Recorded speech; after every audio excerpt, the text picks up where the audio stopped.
So my name is Julia, and I wasn't going to share this, but I have to share this.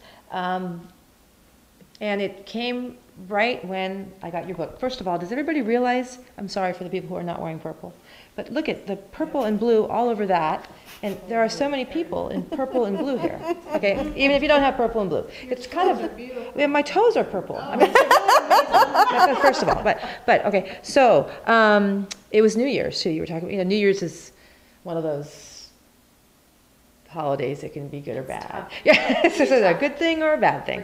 Yeah. So New Year's Eve, I took my 2 children. I have 2 younger children, and I said, well, you know what? We're going to go away for Christmas because this is going to be a sad Christmas. But I mean, not. We just want to get out of the box, right? So we went to Hawaii, and we were going to go to this New Year's Eve buffet thing, and I had a necklace that I made with my husband's wedding ring, and it's beautiful. It's a gold necklace with his ring, and I put it on a pen. It's just beautiful, and I always wore it. And New Year's Eve came along, and of course we were in and out of the pool and stuff, so it was in the safe in the little hotel thing. And so I went to put it on, and I said, I'm not going to wear that tonight. I am going to wear something different because this is the beginning of a new year, and I'm not going to wear his ring. No offense, Matt, but I'm not going to wear it. It's going to be a new start. I'm not going to wear it. So we went off to our little thing, and we packed the next day. We came home, and 3 or 4 days later, I went, I'm going to go put my necklace on, right? Because it's going to go nice with this outfit or everything. It's gone. It's absolutely gone. So I was devastated. I turned up the whole house. I was running around looking in suitcases, and I was just completely panicked. I've lost my husband, now I lost the symbol of his love, and and my kids were just looking at me like, she's gone crazy. I'm like, yeah, I'm crazy. We're not going anywhere. We have to find this, right? And, I called the hotel. We're interviewing maids. I've offered a reward. Please, I don't care. No questions asked. If you've seen it, it has sentimental value. Well, long story short, it's gone. It has vanished off the face of the earth. And I don't think anybody stole it. I think it's just gone. It's gone. Matt took it. And Matt took it. But yeah. And I said that's the opportunity, and that's what you're speaking of. It's like I needed to lose it. Mm-hmm. And it's gone because I needed to go on without it. Mm-hmm. And that and in the midst of my tirade, my 14-year-old son, who's been nothing but a problem with all this because he's really having a hard time, he looks at me and he just says, Mom, calm down. I'm like, oh, okay. He goes, you don't need that ring. You have what you had with Dad in your heart. You don't need the ring. Oh. And I was just like, okay. And that was it. It was gone, it's gone, and I let it go. Wow. So, amazing. Beautiful. It's just, it was an opportunity. Yeah. Yeah. Yeah, and you took it. I did. I love that. I'm so glad you shared that. It's interesting when you say you're afraid to die.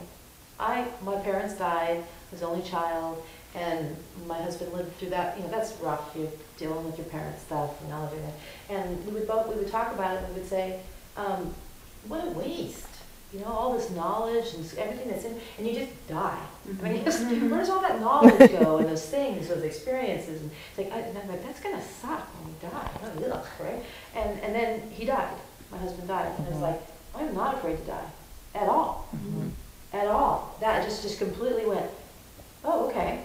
I was just like, bring it on. It's like, and I don't want to die. I mean, I have kids, and I want them. I want to do extra. I want to do everything. So but it's like I have absolutely no fear of dying at all.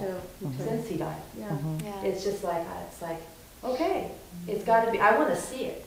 I want to. Oh yeah. Oh okay. This is what it is. I just want to see it. It's fascinating to me now. I was like that. I still think I'm not afraid the act of dying, but I think it has more to do with the living. But what it was is they were taken out of the blue, and my friend died of a brain aneurysm, and we were, how would you say, kindred spirits, soulmates, my friend and I, and we had lots of plans. We were going to go to Spain, and we were the night before she died, we talked about, going to Spain and everything, and then she died in her sleep, which is very beautiful, But I think it hit me, it just hit me at the core level, like maybe I'm next. And so what it did is it brought this place out in me as like, if I'm next, How am because I we living? all are there next. I know this, but what I'm saying is it was that I got to a core place. It wasn't in my head about it. I was here about it, finally. And I said, if I'm next, then I better really live. That's right. Well, and oftentimes you find that the most passionate people about life are the ones that are told they're going to die. Isn't it the You know, truth? that's like a huge wake-up moment. And if you spend any time with people that are dying, you'll know that. They're so, full of life. Yes. Because they know that they don't have much time left. I mean, look at Randy Posh. I mean, wasn't he just an amazing example of a person who was told, you're not going to be here much longer, and look at how he lived. I mean, he said, "Oh, well, then I'm gonna live really big right now," and he did. And I think that's fascinating part of the conversation that we're having is it's an opening for people to live bigger, to hold their mortality a little closer than what our culture teaches us to, and to not be afraid. Or if you are afraid, like you say, it's okay to be afraid. But the point is that you're feeling life to its fullest, because your experience of life isn't about what you accomplish or what you do. Your experience of life comes from how you feel about your life and what's inside you. Yeah. I mean, I oftentimes, still now, I feel like I'm not doing enough. I'm not doing enough. I haven't made my mark. I haven't done all that I'm here to do, and I almost feel this sense of frustration about that. That I'm not. But again, it's that inner critic. That we all have this inner critic, and it's amazing. No matter who you are, your inner critic is the one that ends up ruling you where your heart should be. Your full heart should be where you're living from. But I hear my inner critic. And Well, there's more than one. great. Well, I didn't write.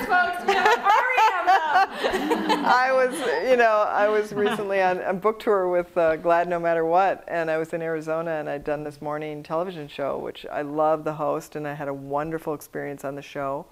And then I got out, and I was in my rental car going back to where I was staying, and pulled into a parking lot to go into a grocery store, and suddenly all the critics started talking.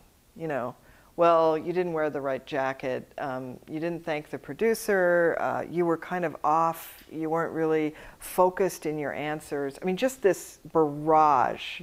And I was just sitting there, and I started to cry, and I just felt so bad. And I was like, wow, I've been working with this material for years, and they're still here, and they rise up whenever we do new things. They rise up because they get so scared. I mean, critics are just there to protect us, and then they grow out of proportion to what we need. So I decided to do something new. So I saw a police officer in a squad car right then in the parking lot. So I went over to him and I said, could I ask you an unusual favor? And he said, well, depends on what it is. And I thought, good boundaries, And I said, I'm an author on a book tour, and I just did a morning television show and was just attacked by a squad of inner critics.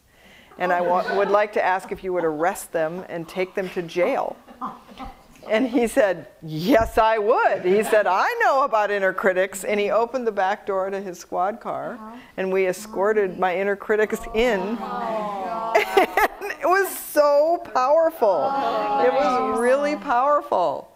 And I waved goodbye like he drove away, and I said, keep them there until the end of the book tour, and then, I'm going to reassign them. So I've sent groups to all over the world. There's all kinds of places that need help, and so you send your inner critics there, because critics just want to work. They don't care what they work on. And so if you don't help them, they'll work on your life.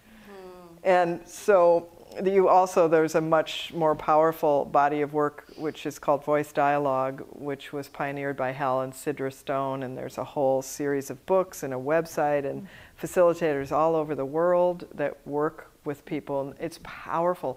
I mean, you can have a couple of sessions of Voice Dialogue and really learn how to begin to turn your critics into allies, which is what they really are. And it's called the aware ego, and you're in charge. Instead of many people are being run by one or other inner critics. And so it's not, we're not meant to be run by, for instance, a name of an inner critic could be the pusher. And so whatever you do, it's never enough. Whatever you do, it's not good enough. Whatever you do, it's never enough. You get the idea. Yeah, and they are very repetitive. They're also inner critics. There's a saying that they have an IQ of 400. I mean, they always know more than you. Is it high or low? That's super high. Oh. That's like 5 times higher than any human IQ. Oh, wow. Because inner critics are always watching and absorbing information, and then basically it all turns to fear. If you do this, this will happen. If so it's a great opportunity. I mean, between inner child work, which I really advocate, and inner critic work, which I really advocate. I mean, the world is basically run by, especially in corporations and government, by unparented 5-year-olds. And inner critics run amok.